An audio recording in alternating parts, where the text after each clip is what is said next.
ଆରେ ଗାଇସ୍ ଏମାନେ କିସ ଭାବୁଛନ୍ତି ମୁଁ ଜାଣିପାରୁନି ଜାଣ। ଏମାନେ ଭାବୁଛନ୍ତି ଚିଙ୍ଗିଡିଟାକୁ ଟେବୁଲ ଉପରେ ରଖିଦେଲେ ଏ ବିଲେଇ ନେଇପାରିବନି।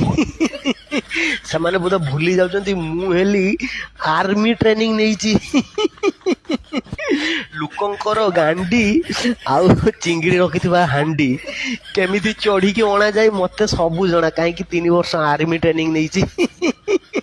ବାଳ ଆଇଏସ୍ କ୍ରାକ୍ କରିବା ବିଲେଇ ମୁଁ। ଏମାନେ କିସ ଭାବୁଛନ୍ତି, ମାନେ ଉଡି ଯାଉଥିବା ଚଢେଇର ଉଡନ୍ତା ଅବସ୍ଥାରେ ପର କଣିକି ସେ ଉଡନ୍ତା ଅବସ୍ଥାରେ ଗାଣ୍ଡି ମାରିଦେବା ବିଲେଇ ମୁଁ।